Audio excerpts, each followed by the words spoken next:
I feel like a frog is like caught in my throat and I can't even get started.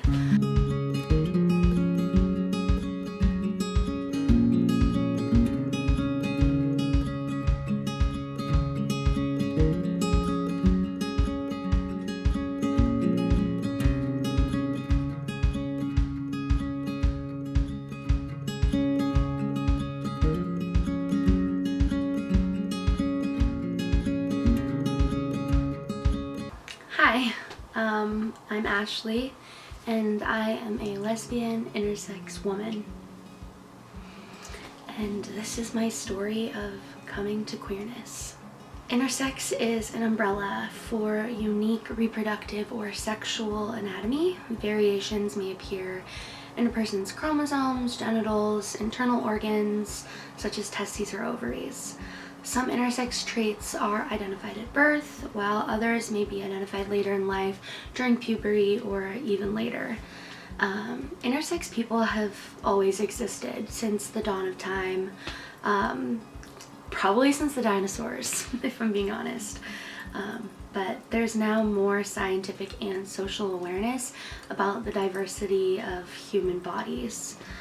People with intersex bodies have often faced discrimination, especially in healthcare settings, as early as infancy, but even during puberty and later in life. There are over 30 medical terms for specific combinations of intersex traits, and every single intersex person, including myself to anyone else in the intersex community, is completely unique and different. I was born with complete androgen insensitivity syndrome. However, I didn't discover that until I was a little older than 16. All of my friends were starting to get their periods, starting to shave, starting to wear more than just the training bras that you'd buy at Target with your mom, and I was told that it's okay to be a late bloomer. Like, lots of girls are like this, there's nothing to worry about, totally normal, don't even think twice. And so I didn't until 16 rolled around, and with no period in sight, my doctor felt that it was time to run some tests. The next couple of months honestly felt like a million years. I was going to ultrasounds, blood tests, MRIs, CAT scans, I don't know, all of these types of different things that were completely foreign to me as a 16-year-old. And this all led me to eventually being referred to a hospital, a research hospital in Oregon called OHSU. My memory of the months that follow my first referral honestly are pretty hazy. I've blocked out a lot of those experiences from my memory because that time filled me with a lot of internal sadness and struggle and shame. But I just remember sitting in a very high up room in OHSU, sitting on a futon, which I still think is weird, but my doctor had a futon in his office, sitting on a futon with my parents, looking out over the freeway, and I could see like all of the Portland Hills, and so it's really easy to space out. But I remember my doctor saying that I was actually born with XY chromosomes, but my body is unable to respond to androgens, which are masculine sex hormones, including things like testosterone. This was such a shock to my system. I, to this day, have a hard time wrapping my brain around it. This is when I found out that I didn't have developed ovaries or developed uterus. I would never be pregnant. I would never be like my friends. I would never be a girl, at least not in the way that I learned about growing up, at least not in the way that everything had taught me up until this point. And that was just such a hard reality for me to face. And there's a lot more that happened from when I was born to when I found out, and then to now, when I'm now sitting here almost 24. I present pretty obviously like a girl. I grew up like a girl. I even had a puberty that mirrored female puberty pretty closely. I didn't even know anything was up at all until I was 16. I had no idea. No one in my life had any idea, as to my knowledge. Anyways, quickly after finding out that I had androgen insensitivity syndrome, my doctor encouraged me to have what's called a gonadectomy.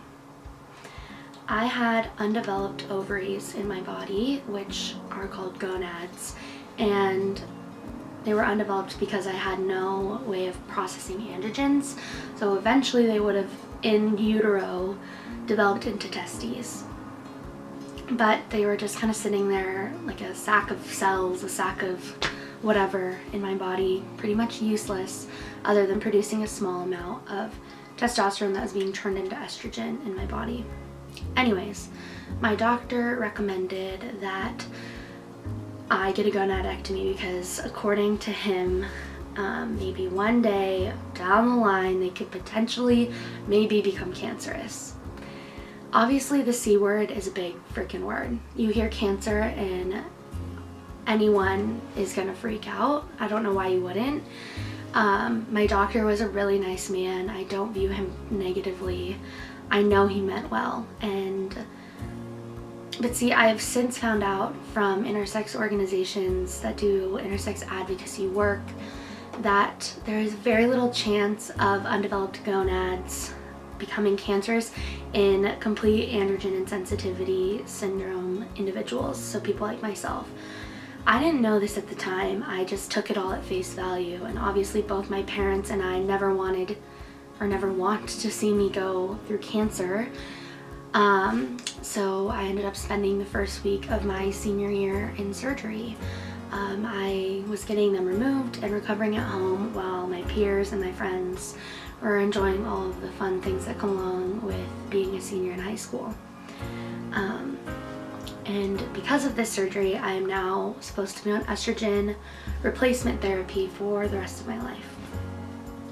It wasn't exactly how I pictured my first week of high school going, if I'm being honest. It only made me feel ostracized from my peers even more, yet I still told absolutely no one. Some of my friends know bits and pieces. Some of them know I can't have kids. A lot of them know I don't have a period because it's kind of hard to hide, I think. And they know just bits and pieces, but I've never fully told anyone this story.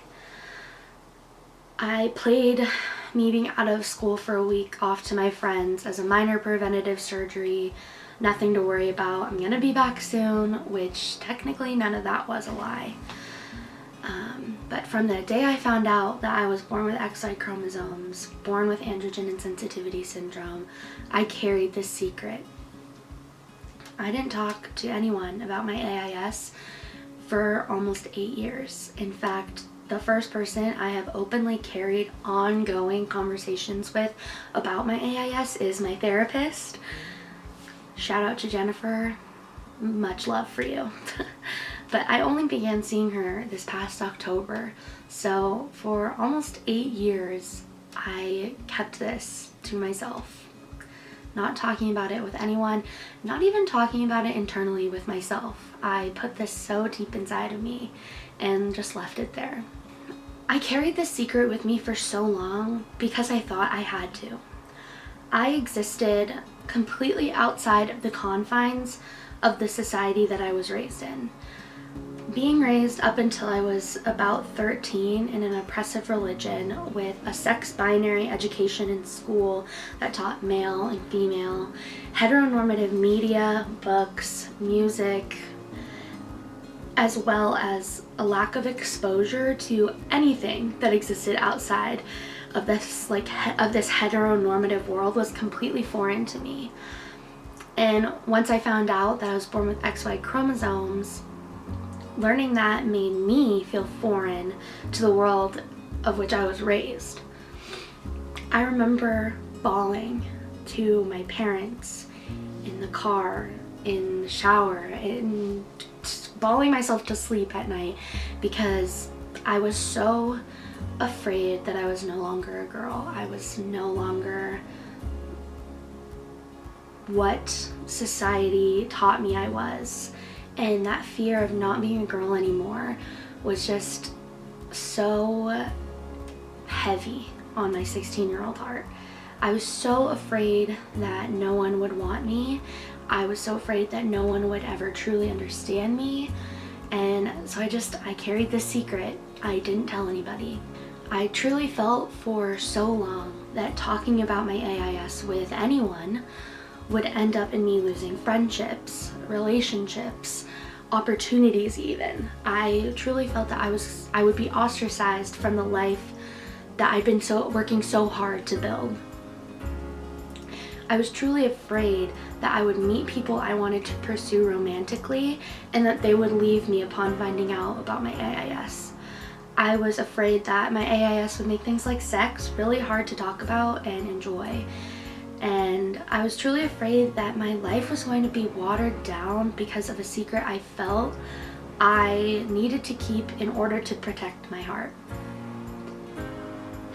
It wasn't until I was about 20 years old or so that I realized there was this whole community of people that knew exactly what I was going through. Finding the intersex community on social media was a crucial part of me beginning to accept this reality. I found people who made content just like this, and they were talking about their experience with either AIS or another intersex condition and being intersex in general. And that's the first time I learned that there was even a word to encompass my experience and my identity. I remember my doctor telling me when I was 16 that there are a lot of people out there with AIS, and they went on to live happy, wonderful, beautiful lives. And at first this made me happy, of course, to know that there were other people out there and I wasn't completely alone. But then I leave the office and I couldn't help but wonder, where are those people? Who are those people? How can I find them? How can I talk to them? He didn't tell me that there was actually a community that was waiting for me. They had a name, and they have advocacy groups and people fighting to make sure that we have a seat at the table and that we are included in legislature and that we're not forgotten through the confines of society. I remember finding out that intersex people are as common as people who have red hair or as common as people who have green eyes. And again, I couldn't help but wonder, where are those people? How can I find them? How can I talk to them? How can I meet them? And this is when I began to learn that intersex is a scientific term. People are born intersex. I was born intersex. Yet society still pushes a sex binary from the minute their parents throw a gender reveal party for their unborn child. Society teaches that there are boys and girls, males and females, their lives to be dictated by the binary that they are assigned to when they're born. But where does that leave people like me? Intersex people exist outside of the sex binary. It's scientific. It's not up for discussion, yet we are constantly left out of these conversations. We are constantly left without a seat at the table, without advocacy. Finding this community, finding this term, it truly changed my life. It has given me the confidence to sit here and make this video. It's given me the confidence to reach out to other people that I've found online and say thank you for what they've done. It just changed my life. See, for a long time, up until just a couple years ago, I wanted a fairly normal nuclear life. I wanted to go to college, I wanted to marry a man, I wanted to have a few beautiful children, be a stay-at-home mom at one point, honestly. And this is all important to note because due to my AIS feeling like a burden on my life, like a secret that I had to carry, I refused to experience life at full force. I shied away from relationships, from exploring dating, from exploring my sexuality for a really long time. I wouldn't talk to guys longer than I had to. I wouldn't meet up with anyone I talked to on dating apps. I wouldn't go home with any guys I met at parties or bars. and I purposely ostracized myself from becoming close to anyone with whom I would have to disclose this secret. This put a big fat pause on me realizing I didn't even like men at all. A couple of close calls with guys at parties and bars showed me very quickly that I wasn't into men. In fact, I'm a full-blown lesbian, so that's that. But back then, I wrote me not being interested in guys as me not being comfortable enough with my AIS to be with a man, let alone anyone, let alone even realize I'm not into men. Finding this all out just sent me into a bigger identity crisis. Now not only did I think I had to keep my AIS a secret, but I thought I had to keep my sexuality a secret as well. Being in a sorority, living in a rural college town, and kind of being on my own for the very first time, I felt completely trapped. I felt so suffocated, and every day I felt like I was gonna burst. And this was like 3 years ago at this point. Since I was 16, absolutely no one, until right now, at almost 24, knew the full extent of my sexuality or gender identity. And when I think back to 16-year-old me, I feel really sad for her. I feel scared for her. I feel so much empathy for her.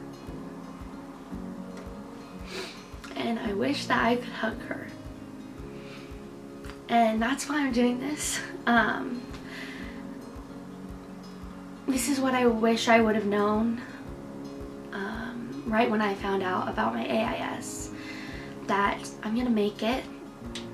That I'm gonna one day have an amazing career. I'm going to have amazing friends and family who love me. That I'm going to explore the world. I'm gonna have big dreams, and so many of them are gonna come true. And the ones that don't are just gonna propel me into something better and more powerful. And most importantly, that I will begin to trust and let people into my life that want to love me. I really didn't think any of that was gonna happen for me back at 16. I really thought that I was gonna be trapped in this secret forever, that I would never truly find someone, that I would never truly be comfortable in my own skin. And I'm just so proud to say I'm not there anymore, because 16-year-old me was lonely with a capital L. In fact, 16 to 23-year-old me was lonely with a capital L. I was depressed, anxious all the time as I buried this secret in the deepest corners of my heart. And that's where the secrets lied until now. I'm happy to finally say, I'm so proud to finally say, that I am proud to be an intersex woman. I'm proud to be a part of this community. And I want 16-year-old me to know that I'm so proud of her. She did what she thought she had to do in order to protect her heart. But right now, I'm now opening my heart up to all of you, because that's what she and I both deserve. I saw a quote recently on Twitter. It was from a user. Her @ was Tanya Compass. No, it's Tanya Compass. And it read, "Rather than coming out, we should look at it as letting people in. Understand that it is a privilege for people to know you, and not everyone deserves or is ready for that privilege." I am now ready to share this with all of you. I hope that you treat this with a privilege, or I hope you treat this with privilege and treat it with delicacy, because this story was hard for me to share, and I don't expect it to just be easy all of a sudden. But I hope this reaches even one person whose heart needs to hear it, because I know all of the intersex creators who have posted things online before me made it possible for me to do this. Their stories empowered me to sit here today. I hope that as time passes, I can release more content about what it means to be intersex, what finding out I had AIS was really like, and overall just participate in greater intersex and LGBTQIA+ advocacy and content creation. I'm gonna leave you with the poem I read recently from Anaïs. And the day came when the risk to remain tight in a bud was more painful than the risk it took to blossom. Thank you for letting me share my story with you.